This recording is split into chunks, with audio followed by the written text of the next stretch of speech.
Hi everyone, I'm Albert Lionel, and we're going to do a code along for an adjacency matrix with strings. The reason I say with strings and also file processing is it makes it a slightly more complicated problem. I encourage you to pause a lot. I do have some provided code to make our life easier and not make this video super long. So you are going to want the provided code that comes with the video. We're going to make your life easier, so I encourage you to make sure you have that code. And once you have that code, then I encourage you to make sure you follow along with your IDE. And we're going to talk about an adjacency matrix with graphs so we can build up from there.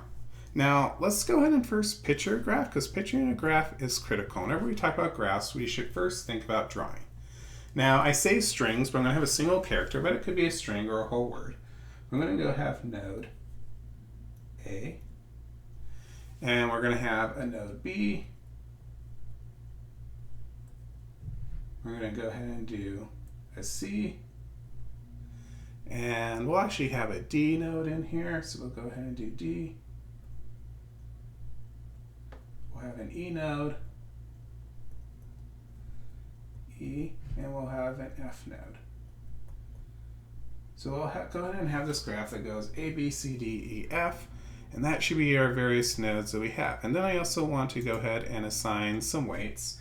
And actually, to make my life a bit easier, I may go ahead and add a G node in here in a second. So let's go ahead and add a G. So we'll go ahead and say F. So we have an F node and a G node.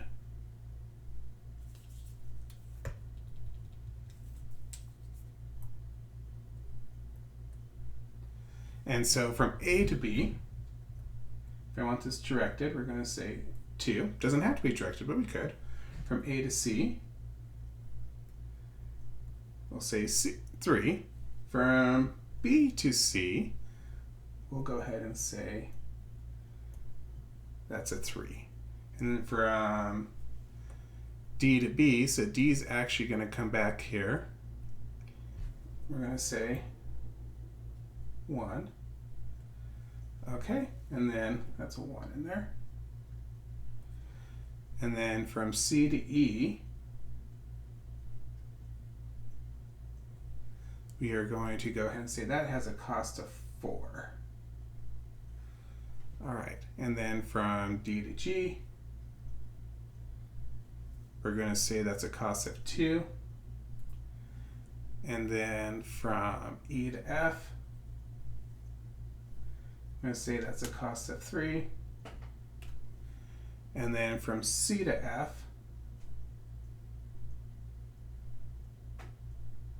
we're going to go ahead and say that is a cost of 8.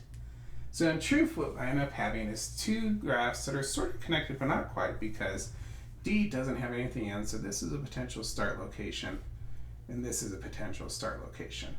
Now, does it matter for an adjacency matrix where we actually have start locations? No. It just happened when I was building this. I didn't have anything actually go to D.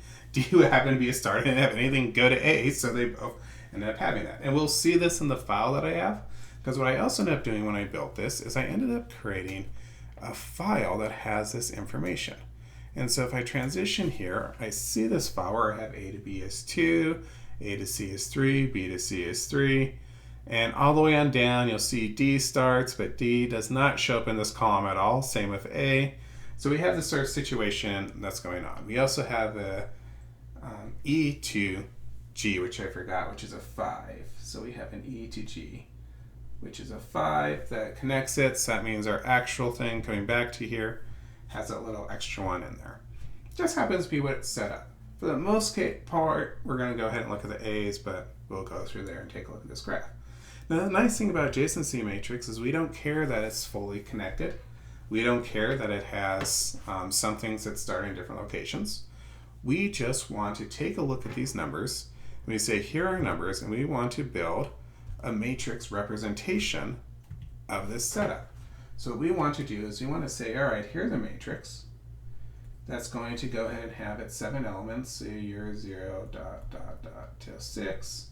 And on down, and in location 0 to location 1, so A to B, we are going to say, okay, from A to B, it costs 2.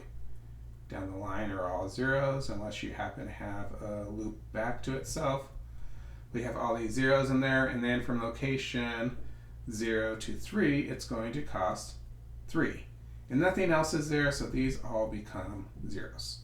Now this is a directed. If it's undirected, then we would have 2, 3 here, and it would be transposed of each other, not transposed of each other. It would mirror each other on each side of the line. We're going to look at directed one now, but that is how it works out for adjacency matrix. As we're building this two-dimensional array with the weights of each thing in the array. So let's take a look at coding. And as I mentioned before, make sure you have your ID out, make sure you have the files. I have a vertices file, which is your A through G, lists all my vertices, and I have my distances file. The reason why they are two separate files is just a choice for when I want to load it. By having the vertices, I can go ahead and load them on in, and then the distances, I can then, knowing the vertices, it's easier to map the distances. I've also created a string utils, which is a lot of stuff in having to deal with the file and the strings. Inside here, I do have a struct, and the struct is I, J, and weight, which is meant to read in this line, and you'll see in a moment that it reads in this distances line, and then convert A to 0, B to 1, and 2, and it returns it back as a struct, so that way the function can return a single item. Print indices is a sanity check. It loads all the strings in a file and prints our indices with them. This right here is find string index. Now I'm making the choice to just store all my strings into an array and then associate that array item with an index, which means every time I get a string, I have to go look up what index it matches. That's how I've chosen this data structure. Not super efficient, because every single time that I need to grab a vertex, I have to have an n operation to go ahead and look it up. This is small, it works. Honestly, probably a hash map would have been better here, because I have a string key and the value is how I want to represent it within the array, so the value would be a data point or an index. And then it would go really quick, even if I had 1,000 indices or 2,000 indices. But for now, we'll leave it at this. As always, when you create something, you free it. So I have the ability to go ahead and free this array in here to make my life easier. I've set it up so I can load from this file vertices. I loop through each line. I've passed in my array for it to access, and I will load each string inside of it. I do get rid of the line return to make sure it's a 0. I allocate the information, I store it in there. Make sure I copy it in there, so I'm doing this. And then what I return is the total number of items in the array, or the number of lines in the file. So that way I can keep track of both sides of this array and the elements inside of it. And this is my read the single line and build my location object, which we'll use when we start building the adjacency list. Encourage you to download, encourage you to test it out. Try different things. I wrote this as a library, so you just can include string.h and we can try different things with it. Inside my adjacency matrix file, we'll go ahead and include the stdio.h. We'll go ahead and include standardlib.h. We'll include, since we're going to be doing a lot of compares, we probably should include string.h. Though actually that may be handled all in string utils, but it's easier to take it out later. And then, since I'm going to want the option to make a directed or undirected graph, I'm going to go ahead and include standard bool, just to make my life easier, so I can actually use the words true and false instead of 1 and 0, even though it just defines mapping into that for C. And of course, I want to include my helper library, which is string utils.h. And then, as always, I toss in my main, int main. And in this case, I do want a main that's going to take in arguments. In fact, it's going to want to take in the file names. So it's going to be my int argc and my character argv.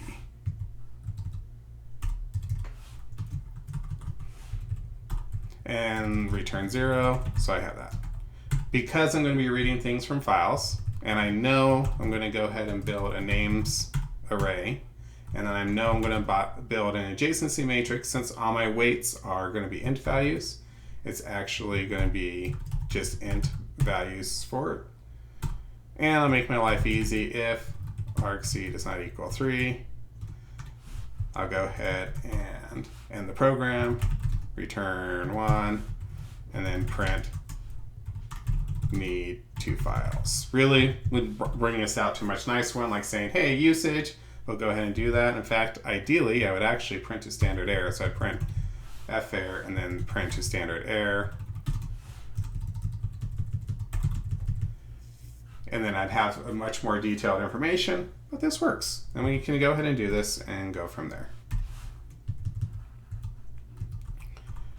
And then I can say names equals char star star malloc. And then I probably want to say, hey, I don't know how many lines are going to be in this file, but I do know that there's probably going to be a max limit that this program will accept. So it's going to be a string, and we're going to say something. I'm going to add a variable up top called max vertices. What I'm saying here is, let's go ahead and define, and maybe I only want to deal with 100 lines. So I'm going to deal with a graph of 100 max, so we're going to allocate all that room, and then we're going to load it and ignore most of the room and only use the room that we actually need. Perfect world, we copy over once we do the room we need, but we're going to sort of be quick on this and not worry about that so much. Then I can say, what is the actual size I'm using? And I can load string array from file, and it's going to be argv1. So the first file I take in is my vertices, and then I'm going to save it into this names array I just created. If size equals 0, we have an issue. Printf standard error, and it's trying to tell me about all the different things, but error cannot load names. And we're probably going to return 1 also because we had an error doing that. Else, let's go ahead and check ourselves. String indices, and we're going to take in the names and the size. So we only print the ones we want. And this is enough that I probably should go ahead and compile and make sure I don't mess anything up when we're doing this. Once again, I'm using the Windows Linux subsystem. So I'm sitting here in Linux, even though I'm on my Windows machine, and I can go ahead and do clang -wall, and I want to do adjacency matrix. Aha, undeclared identifier right here because I've got my v and my argsv. This is why you compile frequently. Yes, it's unused. Now I'm fine if unused. I'll come back and add it later. But I know it's unused. That's intentional. So now I can go ahead and do a.out, and we'll go ahead and pass in my vertices file, which needs 2 files. So we'll also make my distances, even though it doesn't need 2 files yet. And all right, A, B, all the way through G, 0 through 1, it loaded fine. So my sanity check is there. I now know that A will map to my 0 location, and my matrix are really 0, 0, B, and so on down, depending on which side we're looking at. So that's good. Now I need to go ahead and build my matrices for loading a matrix. One of the first things I probably should do is go ahead and allocate the room for this matrix. That's sort of important. So what we're going to go ahead and do is we're going to say, all right, int blank matrix, int size, and then for this we're going to say int matrix equals, let's allocate the room, malloc size of n star size. Let's allocate the room that we need, and then for int I equals 0, while I is less than size I plus plus, matrix I equals int malloc size of int times size. So yes, it's a square matrix, so we're using size in both. It ends up balancing out, so we can go ahead and do that. And then for int j equals 0, while j is less than size, j plus plus, matrix I j equals 0, 0. Yes, you may be able to assume that it's 0. You really shouldn't. Different things in different Cs, they do it slightly different. So you can't assume that it will be 0 for it, so it's better to set it. And you go from there. So I'm creating a blank matrix. It's got all zeros. And anytime I do all these mallocs, you always want to put in your free. So void free matrix, int star star matrix, and then int size. And we're going to go ahead and first loop through it and free all the different rows. I++, free matrix I. And then we will go ahead and free the whole matrix. Free matrix. Often when you do this, by the way, this is one line for, it's very oftenly done on that one line. Though it's sort of up to coding styles of your organization. Some organizations will always want those curly brackets. It really depends on how you want to do it. So I loop through matrix I, we free every row, then we free the whole matrix. Makes sense. Probably should also print it to make sure that this is doing what I think it's doing. So let's go ahead and create another function, void print matrix. And it takes in the matrix. And it takes in the size. And since really I may want to print the names, not really, I just want the sizes. So we'll go ahead and do size, and we'll do the locations for this one. And we'll say print f adjacency matrix, colon \n for int I equals 0, while I is less than size, I++, and then for int j equals 0, j is less than size, j++, printf, %d, and we'll do a space afterwards, matrix I, j, and then let's add a new line, printf, \n. All right, so we're gonna go ahead and print this whole matrix based on what we have, and we're just printing it as a matrix. It's just gonna be a bunch of numbers to the screen, but it's gonna be a bunch of numbers in the matrix order. Let's go ahead and test this. So now we can say adjacency matrix equals, actually, we should probably do it after all these returns. So now we can say, all right, adjacency matrix equals blank matrix, and the size is going to be the number of vertices we have. Since we now have size, we can go ahead and do it. And as always, free adjacency matrix. And right now we're just going to print matrix, and it's going to be adjacency matrix. So we're going to take in this blank matrix that we're doing. It'll just print zeros to the screen, but I'm going to compile it just to make sure my life isn't completely crazy and I haven't messed something up, which is quite possible that I did. Haha, I do, because print matrix requires a size and free requires a size. And it's actually free matrix, not just free. So now I go ahead and compile it, and we have that. And now let's go ahead and run it. I'll clear first, and then need two files, vertices, and distances. Haha, so I have a matrix of all zeros. We're not doing anything with it. I do have my vertices. The number of locations matches up. So we have 7 locations, the 4 there and then the 3. So we can look at that and say there's 7 locations. It's all zeros. I am creating it. I'm freeing it. It's not blowing up yet on me for any memory concerns. That's not a bad thing to worry about. Now, let's go ahead and load the matrix from a file. Int load matrix. And we're going to take the file name that it wants to load. I'm going to take the total number of elements inside that file.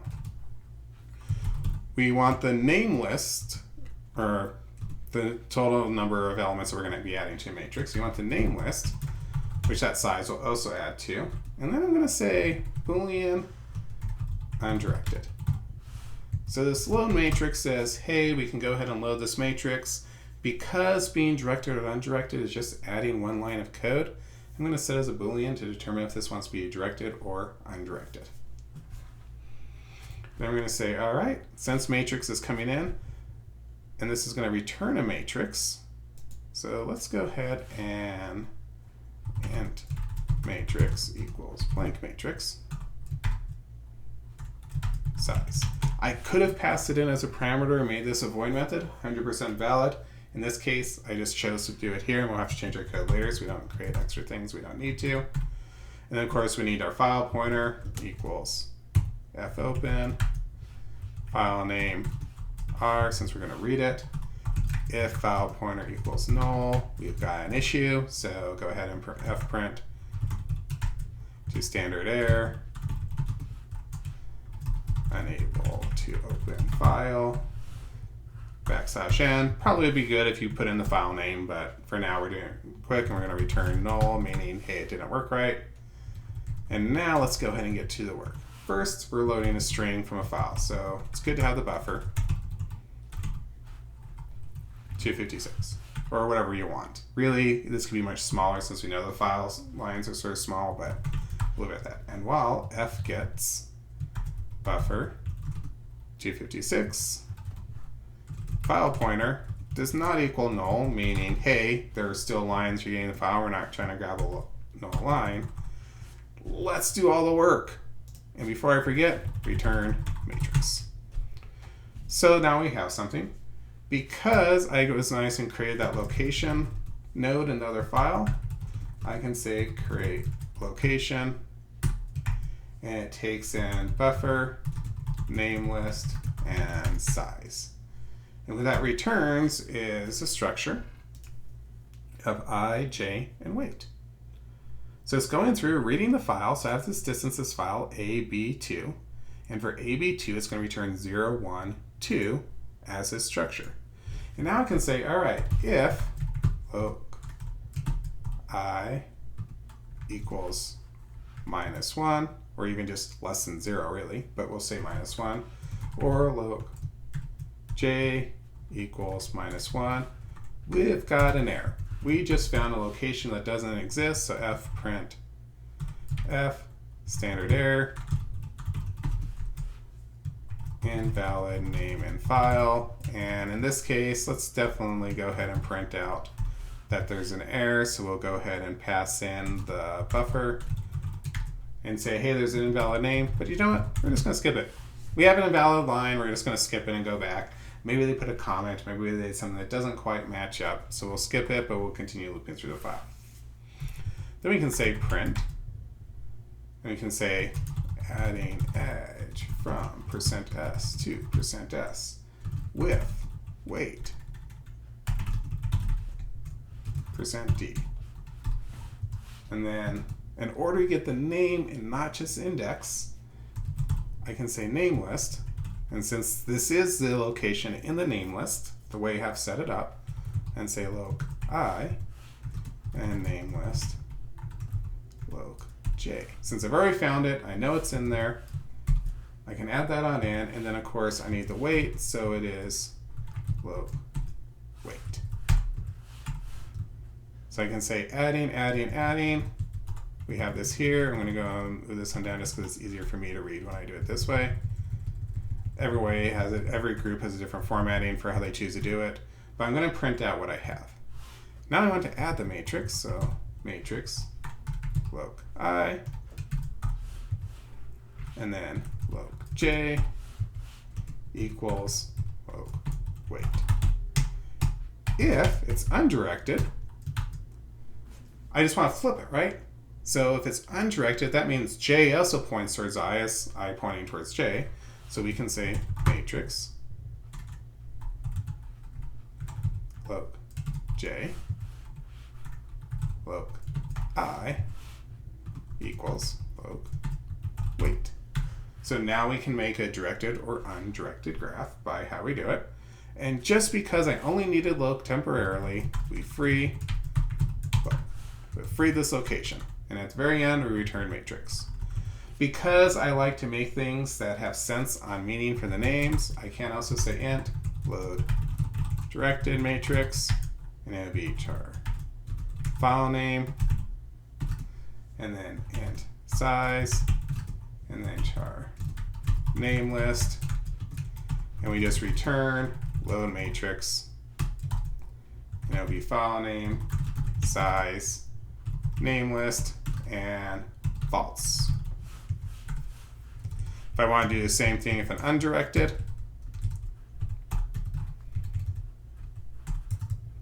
so load undirected matrix,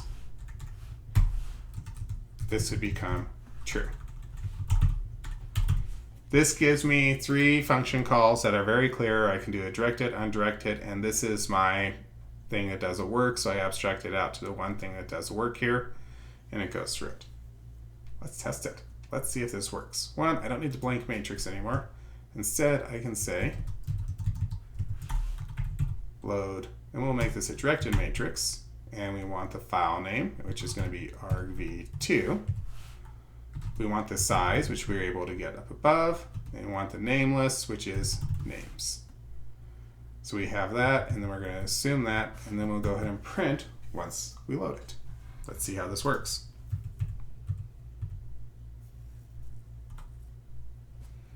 Haha. I wrote print instead of printf. It's having too much time inside other languages. All right, printf. Now let's go ahead and run it. There we have it. So clear. And then we'll go ahead and go up to the a.out. And there we go. So we're adding a to b with weight 2. Let's take a look at our distances. In fact, I'm going to go ahead and split this. And then I'm going to go ahead and move my distances over here. So we have my distances. So a to b, weight 2. A to c, weight 3. B to c, weight 3. D to b, 1. C to e, 4, E to G, 5, and so on down this line. They all get added. Then I look at my adjacency matrix. A is going to be 0, 1 is B, 2. A to B is A to C is going to be 3, 3. And it sort of creates this whole structure here. We have B to C is 3, 3. So we've got this matrix of weights. And so we've got a single structure storing all this information about this graph. This is nice, but maybe I want to, find a distance. Find something useful for what we have. So we'll go ahead and come here. I'm going to put in, for printing a distance, I'm going to say void, and I'll say, do the same, int, get distance. In truth, I'm going to actually print it at the same time as getting it, but it works. We can pull an int matrix. And then in this case, it's going to be a character array or a string array of vertices. So it's a bit messier on what we have set it up, but we have int path size, then our name list, so we can convert them back and forth, and then int size, so we actually have the size of the name list for when we need to find the different things inside of it. So yes, this is starting to turn into a pretty long call, but that's because of wanting to convert back and forth between strings and nodes, strings and nodes, strings and nodes. Probably a better way to set it up with your data structures. But this is just meant to get the idea out. Int current next distance equals 0. And right away, we're going to return distance. Now we can go ahead and say for int I equals 0, I is less than path size minus 1. Now this is a choice. I could start at 1 and go to path size, or I can start at 0 and go to path size minus 1. We're always looking at 2 at a time. Very similar to when like you're dealing with a sort. Then I can say current equals find string index, names list, size, and then vertices I.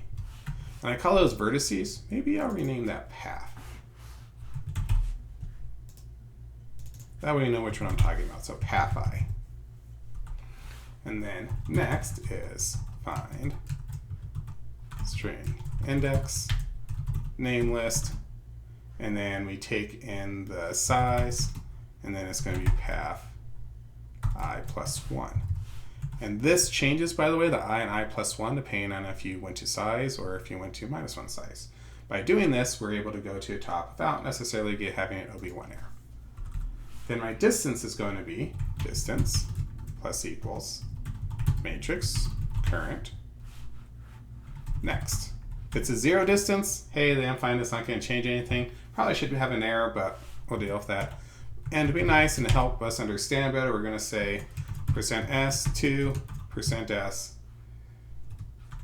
is distance d, %d, \n, and this will help us make sure we're doing it. So it's going to be path I to path I plus 1, and matrix current next. So we're saying here's the distance for each one, but we're actually totaling the total distance for the path. Now I'm just giving the path, I'm not finding the shortest path or anything. I'm saying, hey, what are the distances for this path?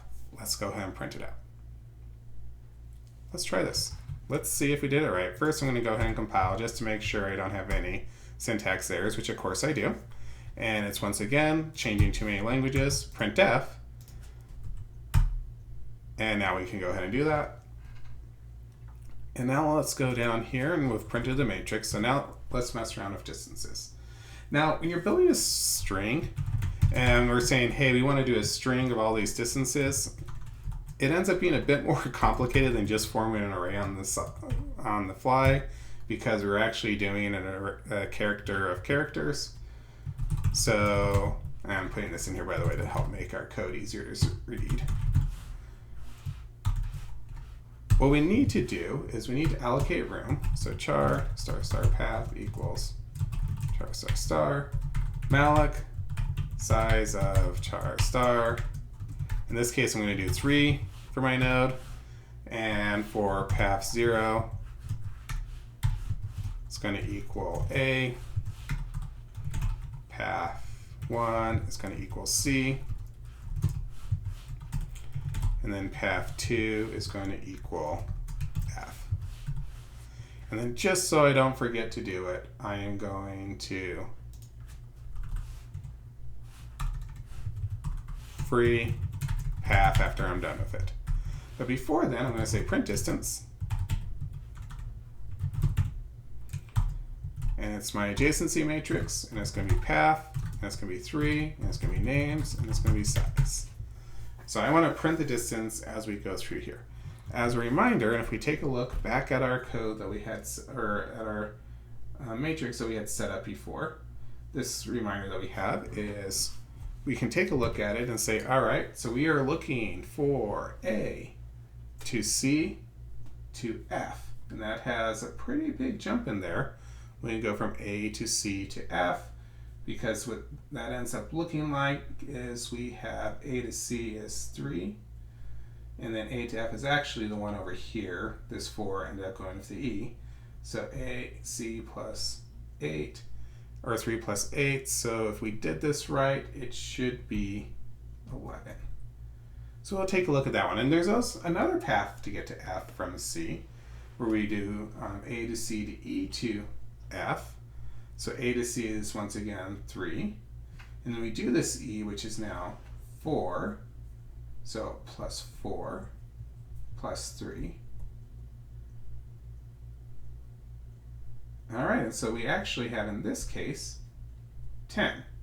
So one is shorter than the other one, but we're going to put them both in because this isn't meant to calculate the shortest distance, it's just meant to calculate distance.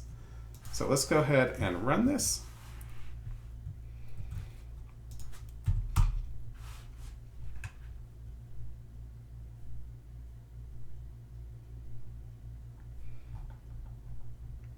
Oh, I said print distance. I meant get distance, didn't I? Get distance. And we also want to do printf. The total distance is %d \n. And then we will go ahead and get the distance that we're printing. There we go. Let's go ahead and run this.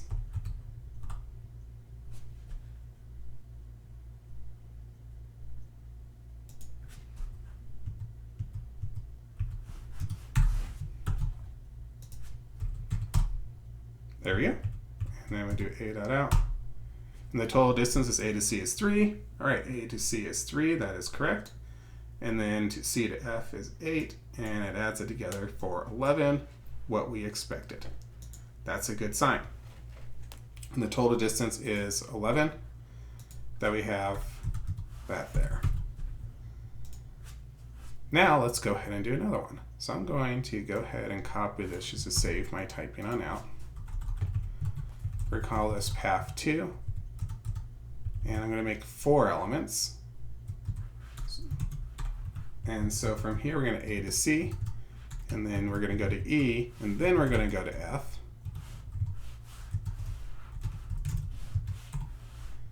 And we're going to want to make sure we free path 2.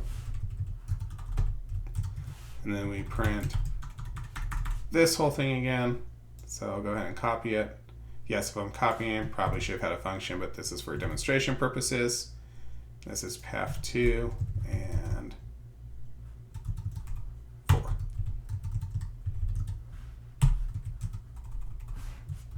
Now let's go ahead and compile this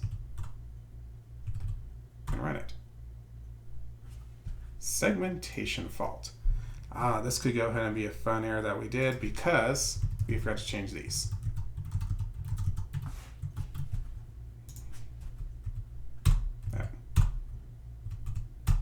There we go. So now we've got this adjacency matrix. We're loading everything. We're calculating by going to each location, and it's calculating the distances. With an adjacency matrix, and this code, by the way, is available. This is key. Find the locations, just grab the value. Find the locations, grab the value. This is one vertex, this is the other vertex. Your edge distance is what's stored in the matrix in between. So when we have a vertex 0, and from vertex 0 to vertex 1, the edge weight is 2. And keep that in mind if you're using adjacency matrices when you start doing more complicated algorithms on how to find the shortest path, not just a path for the distance. As always, keep coding, keep practicing, and happy coding. Thank you.